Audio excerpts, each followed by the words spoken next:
The Jaunty Mantis contains adult content and may not be suitable for all audiences. Hi, I'm Jesse, I'm Maddie. and we are the Jaunty Mantis, a tabletop role-playing game podcast where we like to discuss creative questions for curious gamers. This is a bonus episode, which means we're going to ramble a little bit more than usual, and I hope you're down for that because it's happening. And the question I wanted to ask Maddie, because we talked about this a while ago, is should I run an evil campaign? Yes, you should. Okay, should you run an evil campaign? Yes, I should. Well, we've got another episode in the can. This has been some great audio and video from the Jaunty Mantis. Thanks. Are you thinking about running an evil campaign? Well, I thought you were thinking about running an evil campaign, but when we talked about it initially, just briefly, I was like, yeah, I kind of want to. I thought this was more of a generalized question that has come up. And if it had been asked by one of our audience members, I would have insisted that it go into season 4, which was listener questions. But I think this is a general question that goes around every so often. Sometimes I see it on the internet where it's like, should I run an evil campaign? Or what are the trappings of running an evil campaign? And so I thought, even though a listener didn't ask it, maybe we do this as a bonus episode right after season 4 to answer that question. It being a question that's kind of floating around in the flotsam and jetsam of the gaming culture. Okay. So I guess to answer this question is like, why would somebody want to run an evil campaign? The context for our last conversation about this is we were talking about trying to manage murder hobos, I think. We came up with the idea of like, eventually, as they cause more and more destruction, someone's going to send out like a hunting crew to deal with them. And then we were like, oh, that's actually like having like a badass group of knights like chasing you or looking for you is actually kind of a cool play experience. Maybe we should. Yeah. So I think we kind of got there that like it offers maybe a chance to slip the leash a little bit on good behavior, but has that ever stopped players before? Like, we've all played in groups where people have stolen or, stabbed someone in the back or burned down the town or whatever the case may be. I mean, maybe my experience is different. Like our present group excluded, of course, but I've played in a lot of games where most players just used it as an opportunity to be degenerates. Like D&D specifically, role-playing games, D&D specifically, but all role-playing games offer us the opportunity to do shit that we wouldn't have done in real life, because in real life we have rules and laws and social norms. And in the world of the game, it's like, nothing's actually stopping me from stealing money from this guy, like, or breaking into this house or murdering the mayor or whatever, And so, in my opinion, people are kind of already running an evil game to a certain extent. see, I'm going to go the exact opposite because I was just thinking about this. Like, it occurred to me, like, I like Vampire the Masquerade. I don't, that shelf is blocked by the microphone, but if I, It like, is. there's a whole bay of that thing that's vampire books. I don't know that I would consider a Vampire the Masquerade game an evil game, like a game about evil PCs. And I'm like, as I was thinking, I'm like, that's wild. They're literally vampires. Like they literally have to lie, cheat, kill, and steal to survive. And the whole conflict of the game is like, you got to do that in a way to keep it manageable. Otherwise, he'll go hunger crazy and really kill a whole bunch of people. Like, Yeah, I'm not surprised about that though, because the best stories of vampires are a fight to do good or a fight to be good. Like one of my all-time favorite shows or just things in general is Castlevania, written by one of my all-time favorite writers, Warren Ellis. And if you have not watched this yet, check it out. It's on Netflix. You know, the first season is like 4 episodes. Like, just watch the 4 episodes and then get to the second season. And then you will start to see where the magic happens if you haven't already started to see it in the first season. My point is that in that, I'm going to spoil a little bit about the very beginning of the first season of that show. But you learn very quickly that like Dracula is more than just this monstrous vampire in Castlevania, and that human beings in the world are like just as bad, if not worse, than vampires. Like they're terrible. Rape, murder, slavery, all the bad things. And in Superstition, Castlevania, persecution. exactly, yeah. And Dracula in that show is an intellectual. He believes in science in addition to studying magic because magic is real. You know, there's all these compelling aspects of at work. And that show is this great, exercise in like fighting for the good in things, despite everything being really bad and evil. So when you say that about that game, even though I haven't played it, that makes a lot of sense to me. Like, you're playing a monster fighting to retain some sort of good or to keep some sort of good in the world. The whole tagline on the cover of the backs of the original edition was "Monster I am, lest monster I become." Right. Like There that's you go. the like, yeah, I gotta drink a little blood here and there. Otherwise, I'm gonna be like, I won't be able to control myself, and I'll just like break into like I don't know, a NICU. I don't know, like Yeah.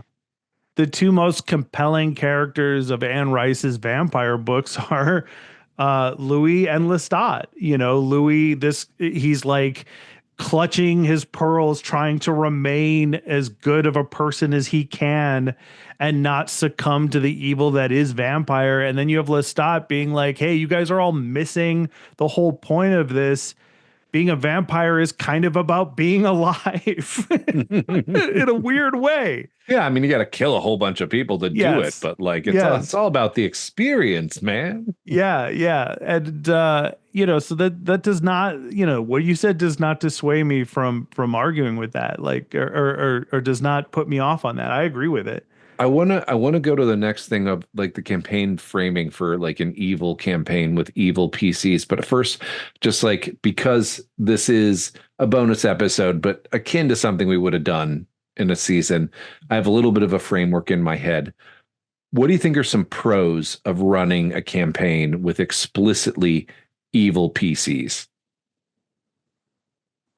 The like from the standpoint of running a game, I would say one of the pros is don't worry about like throwing the hardest shit you can at the party. Do not worry about setting consequences, strict consequences. And that's the advantage of it, is like you get to make the hardest shit possible. You know, if I was running an evil campaign, I would invite power gaming into it. Like, Yeah. because it's like I don't know, like before I get going on that whole tangent, what do you think?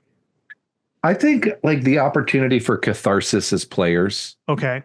I think for the GM, there's the fun challenge of making encounters and presenting moral dilemmas that like appeal to someone who is, evil by our standards. But I think, also like having that cathartic experience of getting to like really, I feel like almost by expressly telling the PCs, hey, you can slip that civilization impulse. You can take it off for now. Would actually they'd move beyond being murder hobos and like wouldn't be evil just for evil's sake, like two-dimensional like tie the girl to the train tracks villains. They'd actually probably find themselves like, well, now that it's not gonna, now that I'm not like getting any dopamine from just doing the terrible thing, I'm going to do the terrible thing for my character's purpose. Like, Right. I'm going to murder the mayor because I need the attention of someone, Mm-hmm. you know? So you think that it would create an opportunity for a more nuanced character for each of the players? Like, Yeah. once they got the like goofy evil shit out of their system, Then they'd really have to start work at like their characters, right? Because then the tendency is there a tendency to do good? I don't know that there's a tendency to do good, but I think this all comes down to having a really good session zero. And this is the next question I want to ask. What do Mm-hmm. you think is a better framework? I have an idea for this one, but I want to hear your opinion. What's a better framework? There is a bigger villain who has all wronged all them in some way, and they're coming after him to either get theirs or get back. Maybe it's a Mm-hmm. revenge tale, or maybe, or maybe like something legitimately good was taken from them and they're going to go get it back. And the means they employ to do that are, well, evil. Um, or maybe somebody who is good and lauded as this noble champion of something, like really did something in the pursuit of that good that really fucked over all the PCs. Like, hey, this is a thing this guy did. You need to link your backstory to how it screwed you over or your family, or you lost something and you're going after this guy. Mm-hmm. I feel like I'm sorry if I'm limited to revenge story, but what do you think is better? The villain is a good guy or the villain is another bad guy? I think the villain is a bad guy is a better way to go Mm, because villain is a good guy that could go in so many different directions that they're not a good guy. Like that's where I see that eventually going is like unless you were really specific about it. If the villain is a good guy, then that means that the player characters had to have been in the wrong to begin with. And I don't know if that's a great place to start a game. I think it's better to start a game where it's like the villain is a bad guy. Like if you take the Old West example, the Young Guns example, for instance, the old Emilio Estevez, Lou Diamond Phillips, Kiefer Sutherland, et cetera, et cetera, et cetera movie, where it's like if the idea was that a rival gang or a villain like nearly like killed their boss or nearly wiped their gang out and they barely survived, that gives them this like cool justification, to get revenge. Whereas if the villain in quotes is a good person who did a good thing, then that means like the player characters are starting with a sense of like, well, I did something wrong. And an evil game isn't necessarily about I did something wrong. An evil game is just like I employ methods that are not good. Like an anti-hero can be in an evil campaign. You know what I mean? And like to get your entire group on board with this idea of doing that, I think you need to leave the wiggle room for the people that would feel more comfortable playing anti-hero than somebody that did something terrible. Does that make any mm. sense? I was just thinking with like, what if like there's like a paladin who's become king, Mm-hmm. right? And the reason I want to go the other direction with the good one is I think that's the chance to really then interrogate like the revenge story, like from that Okay. character driven aspect of like, I'm going to do this because I have to, because this is, I'm going to take this path because that's the only way I can attack this power structure that needs to fall because the thing they did to me, like, what if there had been like a, like whatever bog standard fantasy Dark Lord, whatever, Mm-hmm. and he'd come through and he had like taken the village the PCs are from and conscripted everyone there and like forced them to fight. Mm-hmm. And then like in the war where that guy lost, the Mm-hmm. PCs like village got burned and their families got, like it was on the battlefield, the front line moved through. It's a war, things happen, but it was under this guy's command. And he defeated the evil and he's lauded as a champion. Um, but like, Okay. So what you're saying is that if I'm understanding you correctly, someone else conscripted the player characters into the army. Then that yep. army got wiped out by the good guy. Yes. So the good guy is not the villain in that case, though. The person that conscripted them into the army is the Well, is he's the villain. dead. Yeah, then the good guy is not the villain anymore. The good guys' forces burned down the village they're from. Mm-hmm. Okay. And then what did the player characters lose as a result? Their families, their sense of place in the world, their home. Then is he a good guy then? Like it sounds like Well, if the society that he's at the top of sees him as a good guy, mm-hmm. Well, okay, and that I was taking you too literally then. Like I thought what you were saying is like the adversary of the player characters is a legitimately good guy. Like that like there is a justifiable reason for everything this guy did that affected the player characters. there's no justifiable reason for everything any person ever does. Yeah, and that's kind of where I was going with it, where I was like, that that doesn't logically pan out for me. When I took you too literally and I was like, I don't see it.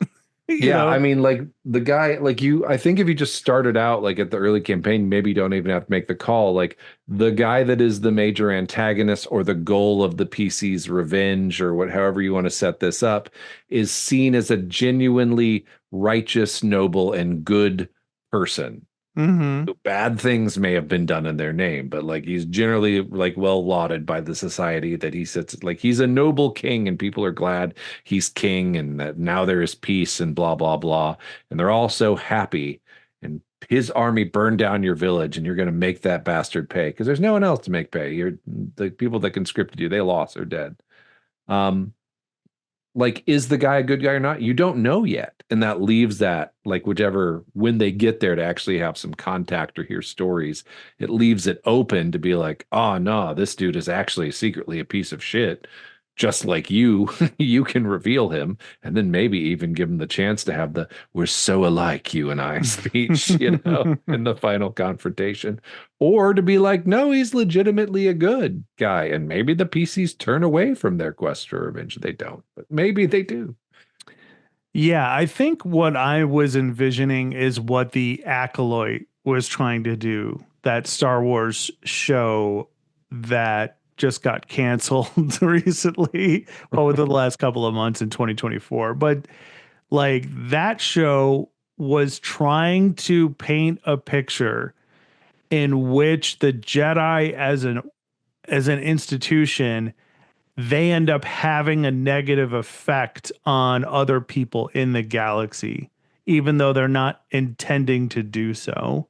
Mm-hmm. And the moment that creates the would be evil character is kind of the fault of where that character came from and their own decisions in that process. Yeah. So that everybody kind of lands at a neutral setting where it's like, yeah, the Jedi shouldn't have been here. They shouldn't have done what they did.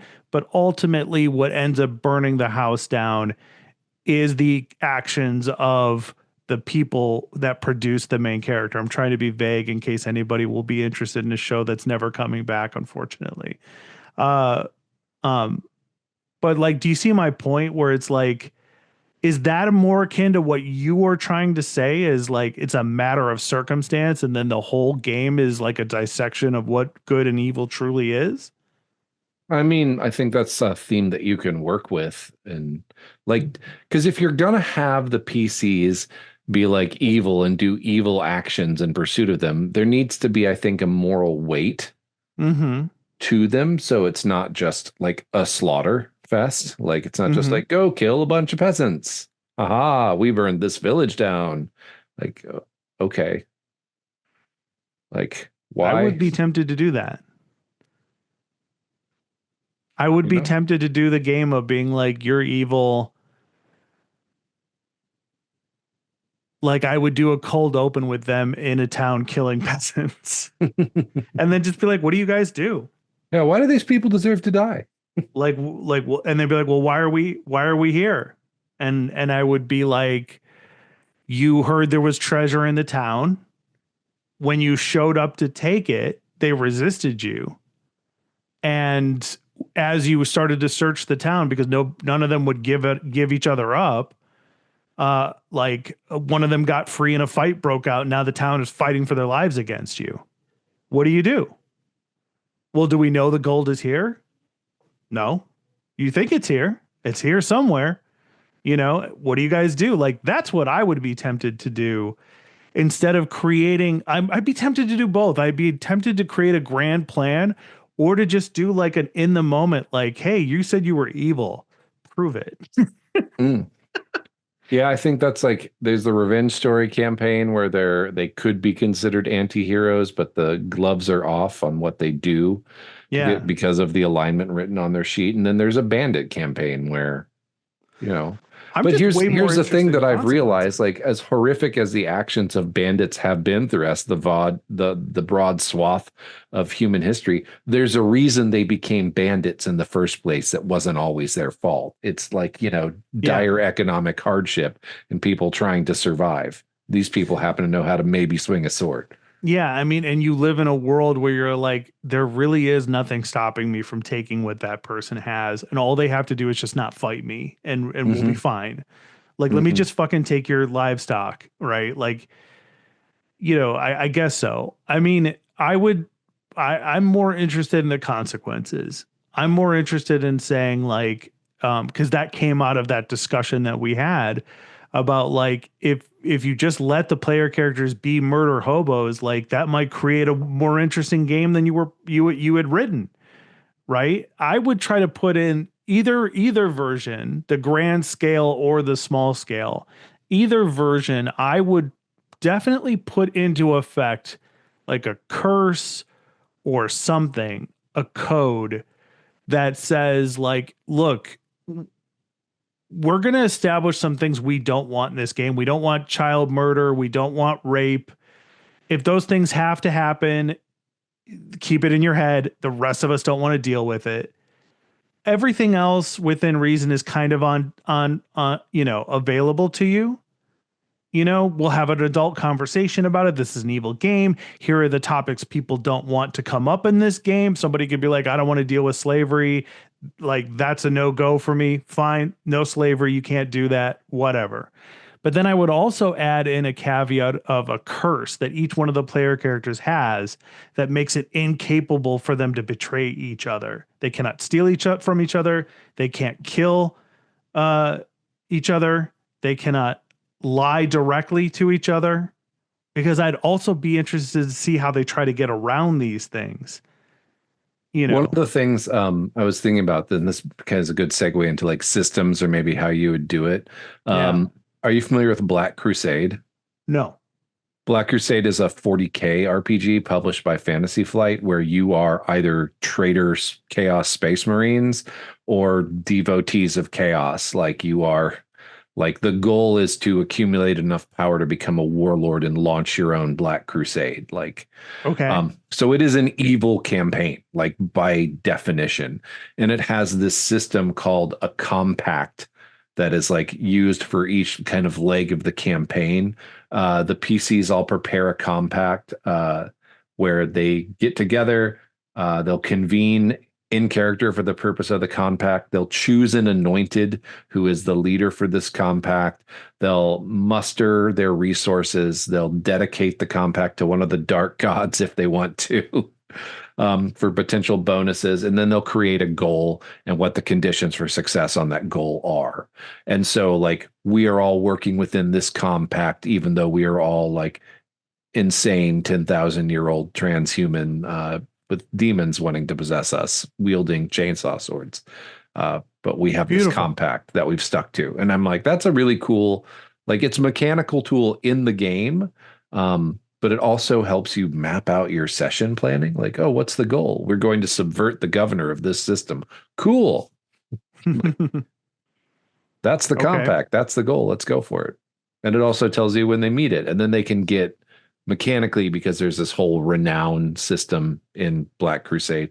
When they achieve their compact, they get renown, which is one of the interesting. things that advances your character. So, do you think an evil game benefits from having an evil system to back it up? I think an evil mechanic, like a compact system, could work. Um, I mean, like, how hard would it be to hack? You could, like, what is it, the soul fire from Soulbound? You could do something like that as long as Mm-hmm. they're acting within the bounds of their evil compact. or like a shared group resource.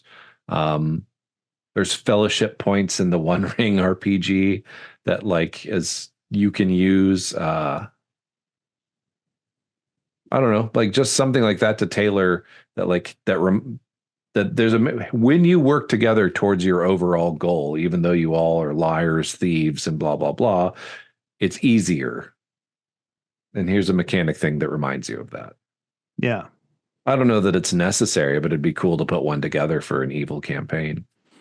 It's definitely not necessary, but I think it would I think the game would benefit from some sort of system to help push this concept over because so many of our current models of entertainment feature a deviancy in them. Like when you look at like death metal or like gangster rap or whatever the case may be in music, like harsh subject matter, harsh lyrics, like presented in a provocative way that causes people to like be like, oh shit, what is this? You know, in movies, like Darth Vader is very appealing. Like there's children's books that have like Darth Vader as like the dad character, right? Like evil is interesting. Like in professional wrestling, like the heels are always like the best characters in my opinion, Yeah. right? So there is this like the Fast and the Furious movies, right? They're stealing DVD players in the first movie, and then by wherever we're at now, they're like saving the world, like they're like international super spies of some sort, right? Like but they started out with like a criminal, like underhanded, I do whatever I want, I get the job done, it's my way or the highway appeal to it, right? So like I think you don't have to, but having some sort of mechanism to support the evil aspect, I think keeps it on track. Hmm. Otherwise, it's just you're playing like D&D Fast and Furious, right? Like, yeah, we punched this guy in the face and we stole these horses and we did this thing, but we did a lot of good shit from it as well. You know, Yeah. like inwardly, we all kind of want to be the hero. You know, there's that old example of like, does the villain even, are they the hero of their own story? Like, does a villain in a story even know that they're the villain? Like, they have a justification for doing everything that they want to do. Yeah, I think that's like giving them that justification in a session zero is what would make an evil campaign work. Yeah. Should the classes be themed in an evil way? I don't know that you need to want to do a whole class redesign. I feel like there's enough. I mean, assuming we're talking about D&D here, there's enough, I think, already in there that you wouldn't need to like tweak the classes. You could if it was a Mhm. fun project for you, but I don't know how you'd do it. Yeah. Yeah. I agree with that. Yeah. Would you need to add something else like a grim dark or hardcore element to the rules? Should it be more deadly? You know, what other kind of things should you fit into like an evil campaign? I think that's all just where you want to do with the theme. Like, Hmm. I mean, you can be an evil swashbuckler. Like you can be Hmm. actual pirates, who I don't think are necessary. Like, yeah, they're the bad guys. They're stealing from people on the ocean and burning ships down, but fun, like Yeah. it Should you just, I think it have, just all, if that's, it depends on the kind of story you want to tell with evil characters.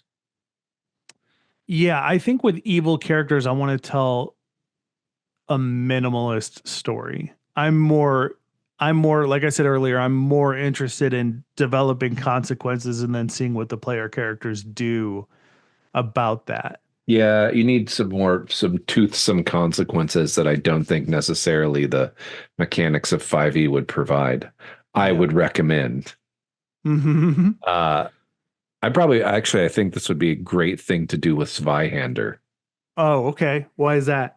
It's grim dark, it's gritty, it's not necessarily, it's like generally fantasy adjacent, and it's not necessarily tied to the Warhammer Fantasy universe. Hmm. Okay.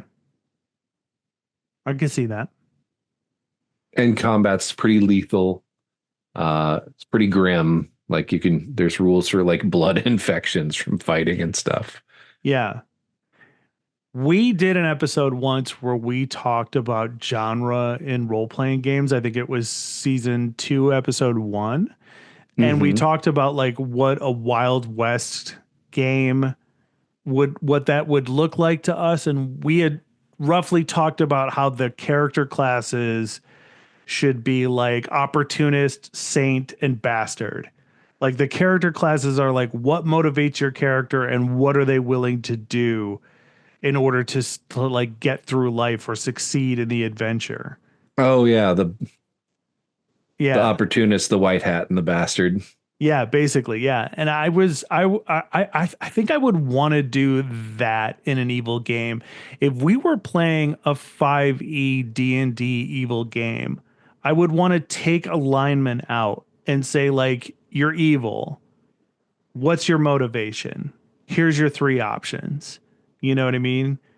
Like, are you doing it just because you like to hurt people? Are you doing it for opportunity?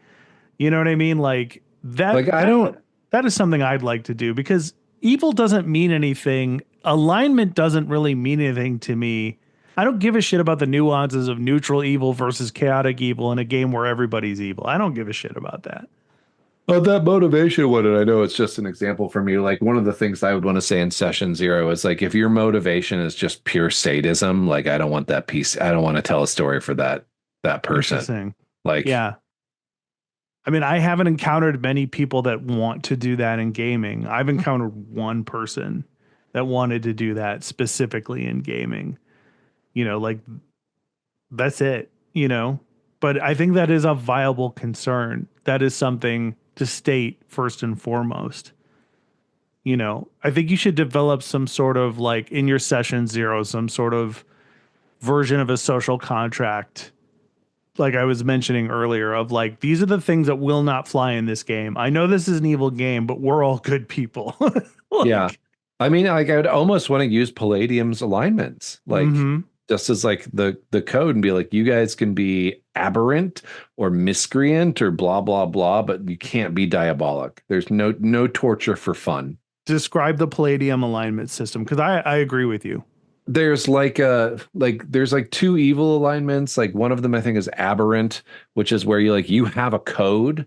Like you totally will torture someone within your code for information. You're not going to do it for fun. Like Mm-hmm. you're not going to shoot like you might have a code like if someone's like you disarm them in a fight, you're like you can surrender and they're like no, and then you just stab them and don't feel bad about it. Like you're not doing it for fun, but your moral code is definitely skewed beyond the bounds of polite society, but you do it with, a purpose. Mm-hmm. And then there's the selfish alignments, who are, like, would you lie to a friend? Yeah, I'd lie to a friend, like blah blah blah. But the one that's really bad, the diabolic, is like, I torture for fun. I kill for fun. Like these are all things that just bring me pleasure. Like I don't want to do the kind of evil FPCs where like I get my kicks by watching animals or people in pain. Like that's not fun for me. Like Yeah, I don't want that in my game, but if somebody said my character grew up torturing animals because they enjoyed watching animals be in pain, I would be like, okay, that could be a part of your backstory, but I don't want to see that happen at my table while we're playing. I'd read all the red flags from someone saying they want that to be part of their backstory. I'd be like, how well do I know you? Or do I think I know you? I just don't want to limit, like, there are lines you can cross with me. And maybe we should end on this because this kind of like brings up something that's very near and dear to my heart in gaming, which is like, how do you deal with like evil shit that comes up in normal games, like in D&D? Like I'll give you a short example and then I'll turn over to you. Like I can't stand it when people want to torture in Dungeons and Dragons. I would much rather be like, okay, fine, you're willing to torture this person to get information out of them. Let's just say that works.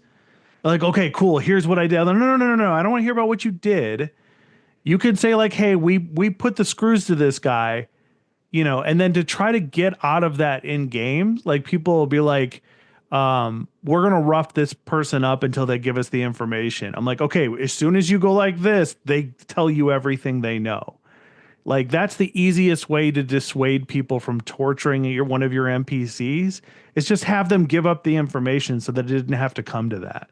Hmm. You know what I mean? Like, because I really don't like it. I don't want to role play you torturing one of my non-player characters. Like, that's not fun to me. That makes me feel bad. I don't like it. Yeah. I mean, like when we were teenagers, I can understand like the impulse, but it's like if at our age, if that's a power fantasy you have now, I'm kind of like worried about you. Yeah. Yeah. If like the opposite side of this is what you guys did in my fifth edition D&D game. You had a character the player characters are trying to find these missing children. They've caught someone who's directly responsible for it. He's admitted it. He's bragged about it. And then they kind of like some of you kind of just like took some shots at him to try to like get some information out of him. I didn't consider that torture. I considered that like in the moment, like roughing up the bad guy. It's like nobody went into great detail about how like they're pulling his fucking fingernails off and Yeah, he's shit. like laughing about how we're never gonna find the kid. So my character like puts an elbow across his face, like because I'm disgusted with this dude. Like, Yeah, it's just like that point in the movie where they punch the guy in the face to shut him up. yeah. Like that's okay to me. So back over to you. Like, what are some things that have happened? And maybe they haven't, but are there expressions of evil behavior that come up in regular Dungeons and Dragons or other role playing games that are not evil themed? I mean, most of the ones I've had in my experience where it is like more murder a hobo-y than I want is just so cartoonish that it's kind Okay, of like, that's not what I want, but it's not like creeping me out. like what? Like I'm gonna set fire to the inn. Like, Yeah, I mean, we did that once, but it was full of bandits, yeah, right? And we got the waitress and her daughter out, and we like hmm, offered to rebuild the place with the money we got from raiding the yeah. bandits' lair. And the town thanked us for it. Uh-huh. We really took care of that bandit problem for them. It Um, was just the most efficient way to deal with the problem. Is yes. that evil though? I mean, like in under any other circumstances, our we Burning would a have. bunch of men alive without a trial. I think, yeah, that's probably an evil one. Well, how is that? I mean, other than the obvious, how is that different from going into a dungeon and attacking them and killing them, which is No, what they're would have not happened human. anyway? Like, so it's fine. Well, what about like stealing and stuff like that? Like that's evil behavior. Does that irk you in a standard D&D game? I mean, if you're stealing from other PCs and it's an evil game, I'd say one of the things like from the session zero is like if you're stealing in an evil, like if you're stealing from another PC in an evil game where you know everybody's evil, like I will not shield you from the consequences of Yeah, but that. what if it's not an evil game? What if it's just a standard D&D game? I'd be like, stop being a dick. Like, Okay, fair enough. like I'll give you some stuff to steal from. Like you can steal from my NPCs, don't steal from other players. It's a super Mm-hmm. dick move. Like Okay. we're not 14. Like Yeah. Yep. so I think I'm not trying to weasel out of that one, but like it's just always been so cartoonish. I might be mildly irked, but it's not someone's like, and then I'm going to sexually assault that person. I'm like, what? No, that's never happened in a Yeah. game. In a Yeah. game I'm playing thing because I'd be like I would probably be too stunned to shut it down before it got real bad. Like If someone attempted to do that at my table, I would be like, this is over. Like, we are done. yeah. Like, I would close the book, like, right there and start to just put my stuff away. I don't even know if I would say anything. I would, if somebody started a fucking sexual assault in a role playing game that I was running, I would immediately just start packing up my things and not even say anything. I'd be like, I wouldn't even tell, I'd just get up and walk out. Yeah. Like, like that is such a horrendous thing to do at my table. Like I don't have words for you at that point. Yeah, Like, that's not a thing to do for imaginative play. yeah, yeah, for sure. Fuck Well, that. never play Made the RPG. Well, what about the Book of Vile Darkness? Do you remember that from third edition? I've blocked a lot of it out. Okay, fair enough. We won't do a deep dive into that. We'll just close this one out. Yeah, I wouldn't want to use that as an options for player characters. I know we did a monster campaign once and like some of but like that is I think like probably the most, even though it wasn't the 90s anymore, the most 90s edgelordy D&D book that ever came out. And like, Yeah. You know who wrote the Book of Vile Darkness? was it Monty Cook? Yes. Oh, wait a minute. These are two separate episodes. Anyway, Jesse, this is where I'm going to close this one out for this bonus episode. If listener, if you had any thoughts about our discussion about evil games, Jesse, what should they do with them? They should write them to us at jauntymanttis@gmail.com. We'd love to hear your thoughts on it. And if you have some good advice, yeah, we'd love to talk about it on the show for a bonus episode. For and sure. employ it in our evil campaigns. So That's right. Do you think you would ever run an evil campaign with our current group? yeah, Okay. yeah. Well, consider that. I think this is a group I trust enough to do it in a way that would be fun and not awkward and cringy and terrible. Yeah. No, I do it as a con game with strangers or at my friendly local game store. Hi, I just met you. Kill that guy's mother in the game, sir. In the game. He looked at you funny. His mother must die. All right. Well, I think we covered that as well as we could. All right. Well, then I guess there's only one thing to do, and that's get out there and play some fucking games or some shit. Oh, that's right.